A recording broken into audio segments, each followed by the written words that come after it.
Garuda Express, an international courier service.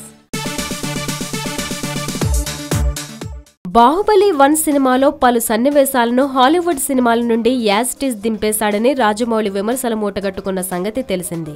దీంతో జక్కన్న బాహుబలి 2లోనైనా జాగ్రత్త పడతాడని చాలా మంది భావించారు. అయితే ఇప్పుడు మాత్రం రాజమౌళి హాలీవుడ్ సినిమాలను వదిలేలా లేడని విమర్శలు వస్తున్నాయి. ఇటీవల రిలీజ్ అయిన ట్రైలర్ ని చూస్తే ఈ విమర్శలు నిజమేనని ఒప్పుకోవాల్సిందే. ఈ ట్రైలర్ లో కళ్లు చెదిరేలా ఉన్న విజువల్ ఎఫెక్ట్స్, భారీ యాక్షన్ ఎపిసోడ్స్, మాహిష్మతి రాజ్యానికి సంబంధించిన లొకేషన్స్ అన్ని అబ్బో అనిపించే విధంగా ఉన్నాయి. కొంతమంది ట్రైలర్ ని చూసి ఎంజాయ్ చేస్తుంటే మరికొంతమంది మాత్రం సన్నివేశాల వెనుక ఉన్న సీక్రెట్ ని వెతికే వేటలో పడ్డారు. వారి వేటలో చాలానే కాపీ సన్నివేశాలు పడ్డాయి. మాహిష్మతి సామ్రాజ్యం ముందు ప్రభాస్ మీద బాణాలు వేసే సన్నివేశాన్ని హెర్క్యులస్ అనే హాలీవుడ్ సినిమా నుంచి కాపీ చేశారని గ్రహించారు. అలాగే హీరోని అందరి చేతులు చుట్టుముట్టే సన్నివేశాన్ని బ్యాట్మెన్ నుండి కాపీ చేశారట. దీంతో రాజమౌళిపై కామెంట్లు షరామామూలుగా వినిపిస్తున్నాయి. బాహుబలి 2 కోసం ప్రపంచమంతా ఎదురు చూస్తుందని, ఇటువంటి సమయంలో ఇలా కాపీ సన్నివేశాలు దర్శనమిస్తే తెలుగు సినిమాకి అది మచ్చగా మిగిలిపోతుందని ఆవేదన వ్యక్తం చేస్తున్నారు. కొన్ని సన్నివేశాలు రిలేటెడ్ గా ఉంటే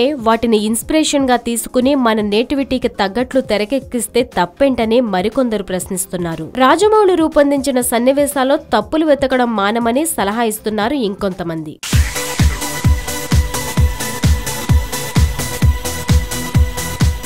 హాయ్ యోయో వ్యూవర్స్, సబ్స్క్రైబ్ చేసేటప్పుడు అక్కడ ఉండే గంట సింబల్ ను ప్రెస్ చేయడం మర్చిపోవద్దు.